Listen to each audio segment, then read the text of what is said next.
YTN 라디오 이동현 뉴스 정면승부 3부 시작합니다. 오늘 뉴스들 언박싱 해드립니다. 헤럴드 경제 배도는 기자 연결하겠습니다. 배 기자님. 네, 안녕하십니까. 오늘 코로나 상황은 어떻습니까? 예, 중앙방역대책본부에 따르면 오늘 0시 기준 국내 코로나19 신규 확진자는 551명이 늘었습니다. 전날보다 45명이 늘어났고요. 이 551명은 지난 2월 19일 이후 41일 만에 최다 확진자 기록입니다. 최근에 하루 신규 확진자가 한 3,400명대에서 등락을 거듭하면서 거의 한 달 넘게 정체 양상을 보였는데요. 최근 들어 집단 감염이 속출하면서 어제부터 이틀째 500명대로 늘어난 등 확산 양상을 보이고 있습니다. 최근 일주일간 일별 신규 확진자를 보면은 300명대가 한 번밖에 없었고 400명대와 500명대가 각 3번씩이었습니다. 주요 감염 사례로는 부산의 노래류점과 관련해서 29명의 확진자가 늘어나면서 누적 116명이 됐고 전북 완주군의 목욕탕에서도 이용자 9명이 확진 판정을 받았습니다. 이 밖에도 대전 서구에 있는 주점, 대구 중구의 사업장, 부산 연제구의 노인복지센터 등 이런 소규모 집단 감염이 추가로 발생했는데요. 아무래도 이런 다양한 일상 공간을 고리로 해서 전국에서 이런 산발적 감염이 잇따르고 있어서 추가 확산 우려가 좀 큰 상황입니다. 정부는 봄철을 맞아 전반적인 이동량이 늘어나는 상황에서 오는 4일에 부활절이 있고 또 7일에 재보궐선거 등 다중이 모이는 행사를 계기로 이번 확산세가 더 거세질 수 있다고 보고 일상 속에서의 방역수칙 준수를 거듭 당부하고 있습니다. 예, 알겠습니다. 확진자가 급증한 부산 지역은 사회적 거리두기가 격상된다는 얘기가 있네요. 예, 그렇습니다. 부산시는 내일 정오부터 열흘간 사회적 거리두기를 기존 1.5단계에서 수도권 지역과 같은 2단계로 격상한다고 밝혔습니다. 지난 2월 중순에 1.5단계로 완화한 이후에 한 달 반 만에 2단계로 다시 복귀한 건데요. 이에 따라서 유흥주점이나 단란주점 등 유흥시설 5종과 홀덤펍, 식당, 카페, 노래 연습장 등 다중이용시설은 오후 10시 이후로 영업이 제한됩니다. 부산시는 오늘 주말부터 가용 인력을 총동원해서 다중이용시설의 방역수칙 위반 등 대대적인 현장 점검을 벌이기로 했고요. 또 부산 외에도 다른 비수도권 지역의 확산세도 좀 거세지면서 일부 지방자치단체에서는 현행 거리두기 단계 격상을 검토 중인 것으로 확인이 됐습니다. 사실 지난주까지만 해도 전체 신규 확진자의 한 70%, 80% 이상이 수도권에 집중이 돼 있었는데 이번 주 들어서 비수도권의 비중이 좀 높아진 상황인데요. 윤태호 중앙사고수습본부 방역총괄반장은 오늘 브리핑에서 비수도권 중에서도 부산과 경남, 또 경남에서도 진주와 거제를 중심으로 환자 수가 좀 늘었다가 현재는 다수 잦아들었지만 또 강원권, 충청권에서 다시 환자 수가 좀 증가하는 부분이 있다라고 진단을 하면서 그 밖에도 권역 단위가 아닌 또 환자 수가 많은 시도 지방자치단체를 중심으로 이 거리두기 단계 격상 논의가 이루어지고 있다고 전했습니다. 다만 이제 최근 확진자가 늘고 있는 수도권의 거리두기 단계 격상과 관련해서는 아직까지 구체적으로 논의된 바가 없다는 게 방역당국 입장인데요. 이미 오는 11일까지 거리두기 단계를 한번 연장키로 했기 때문에 이번 주에 어떤 확진자 상황을 보면서 그 이후에 거리두기 단계 조정을 논의한다는 방침입니다. 예, 정치권 소식 알아보죠. 민주당이 내일부터 이틀간 실시되는 사전투표를 앞두고 지지자들에게 읍소 전략을 이야기했네요.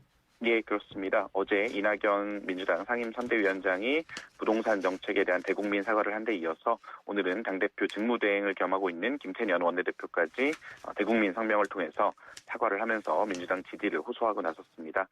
김태년 대표 대행은 성명에서 민주당에 다시 한번 기회를 달라는 호소를 드리고자 이 자리에 섰다면서 민주당이 부족했다. LH 사태를 계기로 이런 생활 적폐의 구조적 뿌리에는 개혁이 접근하지 못했다는 것을 뼈저리게 알게 됐다고 고개를 숙였습니다.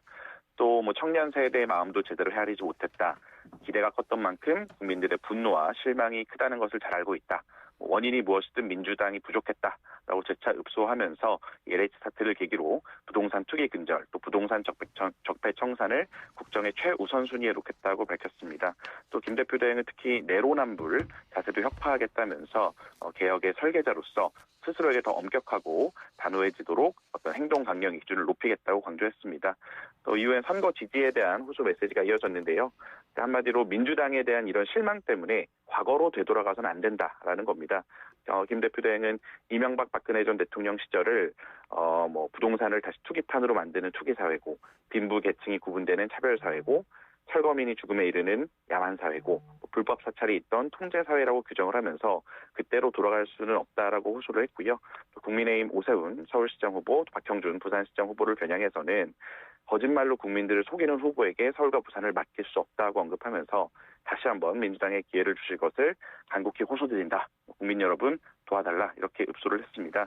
아무래도 이게 최근 여론조사상 서울, 부산 지역 모두 민주당 후보들이 국민의힘 후보에 좀 꽤 크게 뒤지는 것으로 나타나고 있는데다가 가뜩이나 악화된 민심에 김상조 전 청와대 정책실장, 박주민 의원 등이 임대차 3법 시행 전에 임대료를 좀 올린 논란까지 겹치면서 큰 위기감이 반영된 것으로 보입니다. 김 대표 대행은 오늘 오후에는 박주민 의원에게 공개 경고를 보냈고 박주민 의원은 재차 사과를 하면서 박영선 후보 캠프의 홍보 디지털 본부장직에서 사임한다고 밝혔습니다. 이게 국민의힘 측에서는 민주당의 이런 행보를 두고 당연히 너무 늦었다 이런 냉소적 반응을 보였는데 민주당이 자성을 하려고 그러면 조금 빨리 해야 되는 거 아니었었냐. 특히 선거 전력상으로도 빨리 했어야 됐다. 이런 얘기도 많이 있기 때문에 민주당으로서는 좀 힘든 그런 선거 될 것 같습니다. 알겠습니다. 오늘 기자 언박싱 여기까지만 듣죠. 수고하셨습니다. 네, 고맙습니다. 지금까지 헤럴드 경제 배동 기자였습니다.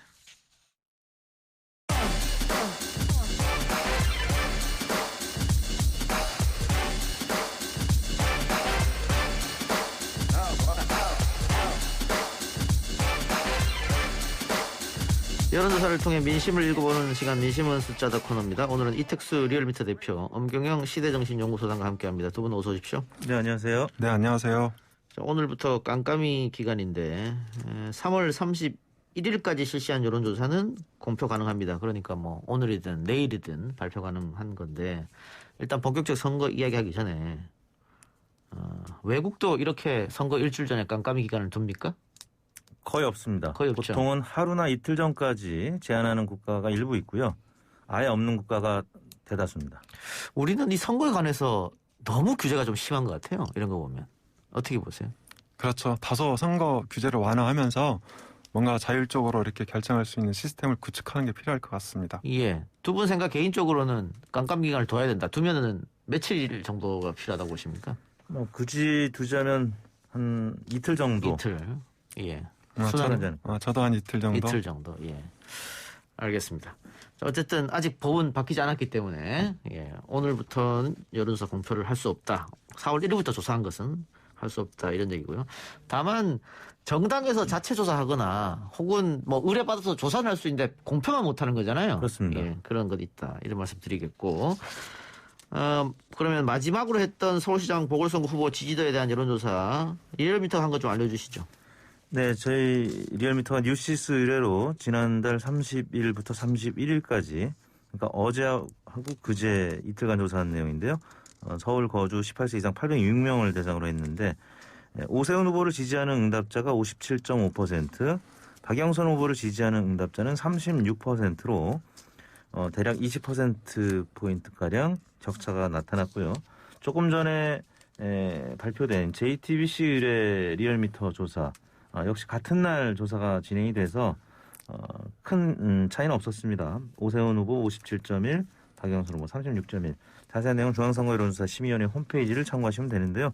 지금 안심번호를 이용해서 대체로 조사하는 결과들이 유선을 일부 10% 섞거나 15% 섞거나 혹은 전화 면접을 리얼미터 같은 경우 뉴시스 조사가 이제 5대5로 ARS랑 이제 섞어서 했는데 ARS 100% 한 조사나 전화 면접 100% 한 조사나 이번 선거는 크게 차이가 없습니다.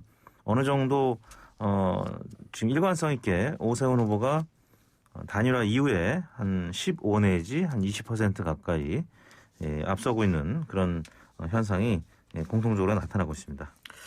자, 과거에는 이렇게 큰 지지율 차가 선거 전에 있더라도 본투표에서 역전이 되는 경우가 있었습니다만 최근 들어서는 거의 찾아볼 수가 없습니다. 그게 여론조사 기법이 또 많이 과거보다는 좋아졌다. 거기다가 안심번호가 도입되면서 진보 보수 또 젊은 층 또 나이 많은 층 이걸 표집하는 데도 또 유리해졌고 그래서 이렇게 일주일 전에 20% 이상 차이 나면 뒤집기 어렵다. 이게 전문가들의 대충 예측이던데 소장님 어떻게 보세요? 네, 맞습니다. 깜깜이 선거 기간은 총 6일인데요. 역전되는 사례는 거의 없는 것으로 알려져 있죠. 1, 2%포인트 초박빙 판세라면 모를까 지금처럼 상당한 격차가 나고 있는 상황에서 6일 동안의 뒤집기라는 사실상 불가능하죠. 그리고 선거운동 개시일 지난 25일이죠. 25일 발표된 여론조사 격차가 지금 거의 그대로 유지가 되고 있습니다. 예. 그런데 이런 이야기도 있어요. 지금 이게 총선, 그러니까 투표율이 높은 총선이나 대선이 아니고 투표율이 낮은 그것도 50% 이하로 예측이 되는 보궐이기 때문에 지지층 결집이 어느 때보다도 중요하다. 그렇다고 한다면 20% 격차도 충분히 따라잡을 수 있는 거 아니냐. 어떻게 보십니까? 물론입니다. 그 과거 선거에서 특히 이제 2010년 지방선거 때 오세훈 후보가 출마했었던 선거였는데 오세훈 대 한명숙 여론조사는 20%포인트 이상 격차가 나기도 했었는데 실제 득표율은 0.6%포인트 차이로 오세훈 후보가 겨우 신승을 했고요. 또 2016년 국회의원 선거 때 당시 정세균 후보랑 맞붙었던 오세훈 후보 여론조사에서는 앞섰는데 실제 선거에서는 또 역전패하는 결과가 나왔습니다. 물론 이제 당시하고 지금은 조금 다른 조사 방법, 즉 안심번호를 지금 사용하고 있기 때문에 아까 앵커께서 말씀하셨던 것처럼 그걸 포함 오차라고 합니다. 커버리지 에러라고 하는데 무선 전화 사용자들을 포함하지 못했던 과거 조사에서는 이런 경우가 좀 흔하게 발생을 했었고요. 두 번째는 D-6 이 블랙아웃 기간 동안에 여론이 급변하는 경우입니다. 그래서 얼마 전 창원 성산 이 재보궐선거에서는 여영국 후보가 당시에 이제 미래통합당 강기훈 후보를 많이 앞서고 있었는데 실제 뚜껑을 열어보니까 굉장히 근소한 차이로 붙었었는데 실제 여론이 급변하는 여러 사안들이 있었습니다.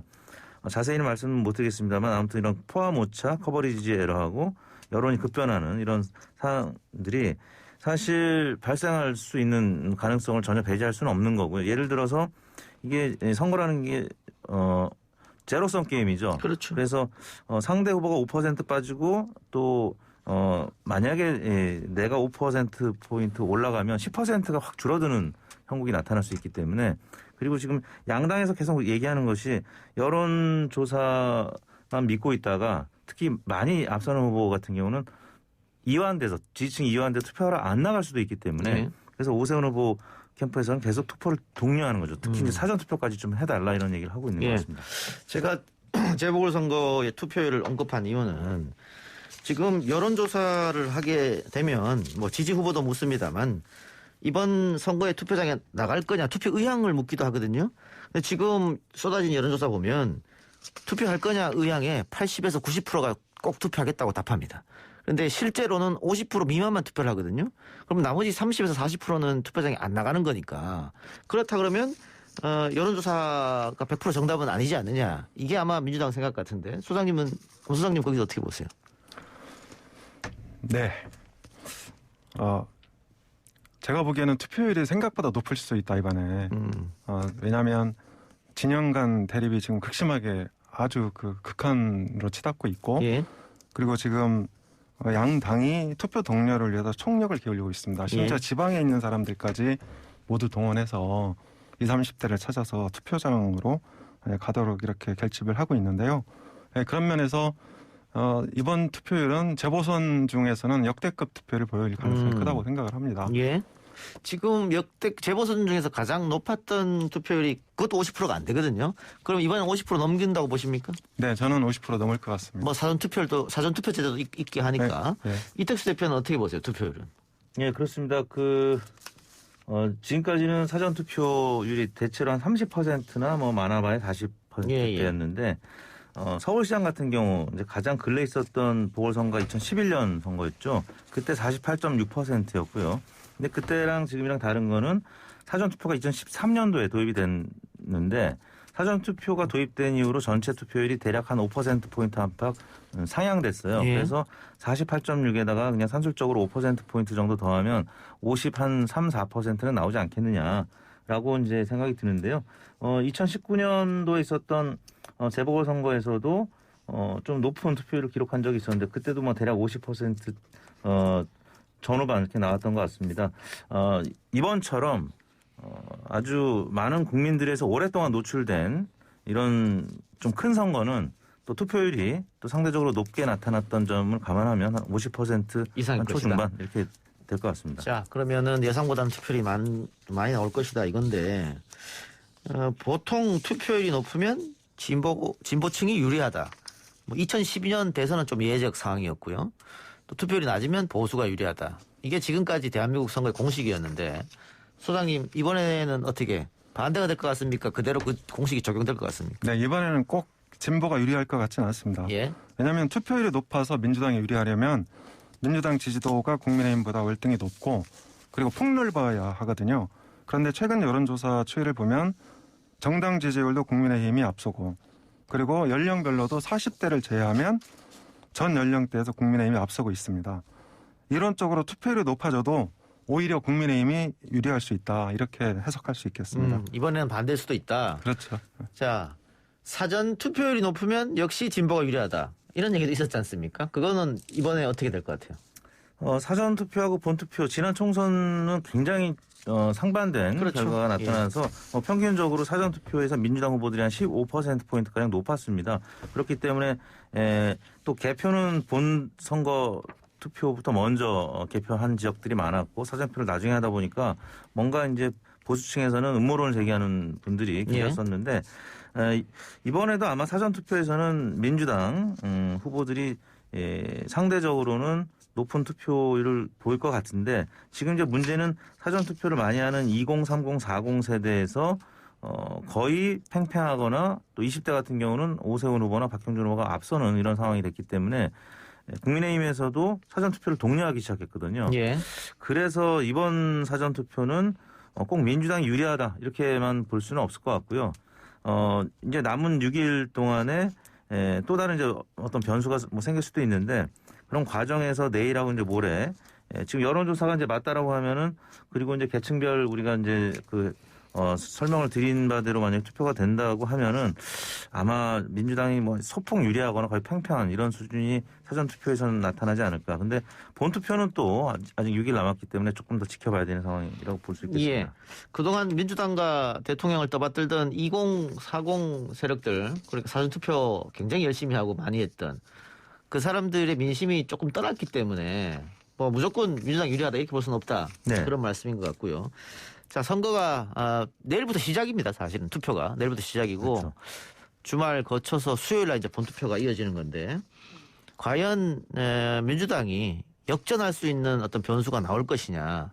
뭐 과거 선거에 뭐 지난번에 그 서울시 교육감 선거 때 고승덕 후보의 딸 문제가 갑자기 불거지면서 그 딸이 등장해서 SNS 글 쓰는 바람에 그래서 뭐 분위기가 반전된 경우 있었고 과거 서울시장 선거에서 앞서가고 있던 박찬종 후보 거짓말이 또 드러나면서 또 뒤집어진 적이 있었습니다만 이번에는 시간도 지금 며칠 안 남았고 그렇게 큰 변수가 나올 것이냐 대세를 뒤집으면 어떻게 보세요, 소장님?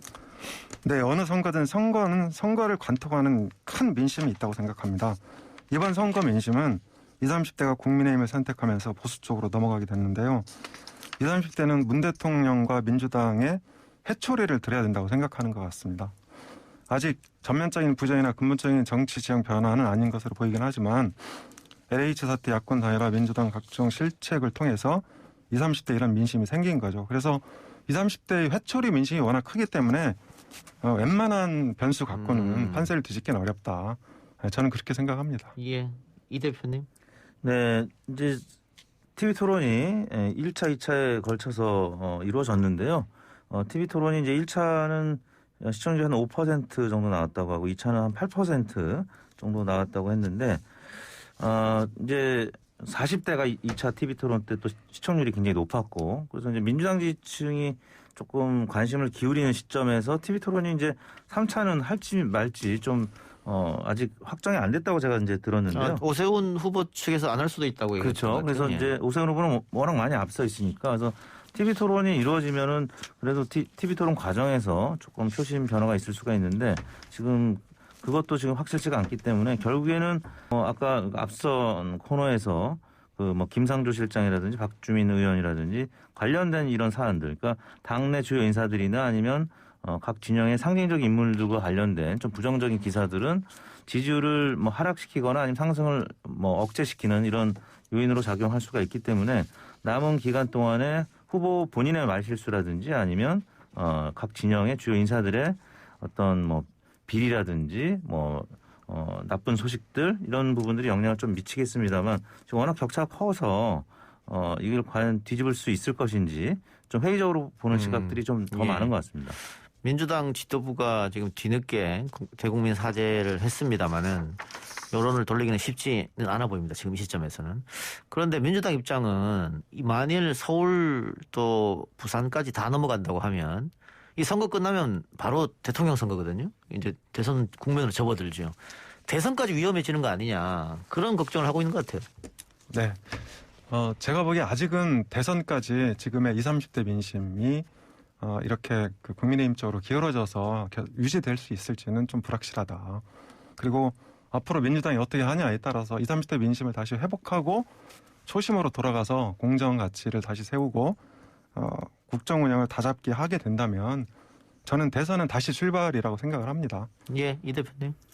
네, 일단 그 대선에 그 영향을 일부 구도면에서 미칠 수 있습니다. 예를 들면 민주당이 2패를 한다라고 하면 이낙연 전 대표의 지지율은 좀 확장이 좀 어려운 국면이 되고 치명타 되는 거 아닙니까? 네, 친문 진영에서는 새로운 후보 찾기에 나설 가능성이 이제 높아지는 거죠. 그런 구도의 문제는 있을 텐데 일단 대선은 또 이번 재보궐선거하고는 좀 그 다른 입장이라고 봅니다. 그래서 시간은 얼마 남지는 않았지만 또 새로운 또 그 판이 형성될 것이라고 보고요. 이 구도가 특히 이제 보수 진영에서 윤석열 총장이 국민의힘으로 들어갈 것인지 말 것인지 이런 여러 가지 변수들이 진보보다는 보수 진영이 조금 더 많기 때문에 예측은 역시나 좀 어려운 상황이라고 할 수 있겠습니다. 근데 제3후보 말씀하셨는데 아이고 시간이 없어서 다음에 하겠네요. 이게 민주당 경선 5개월밖에 안 남았는데 제3후보가 나올 수 있겠느냐 그런 여론도 있어서 곧 제가 다음 주에 한번 여쭤보겠습니다. 예, 오늘 두 말씀 여기서 마무리 짓죠. 지금까지 이택수 리얼미터 대표, 엄경영 시대정신연구소장이었습니다. 고맙습니다. 네, 감사합니다. 감사합니다.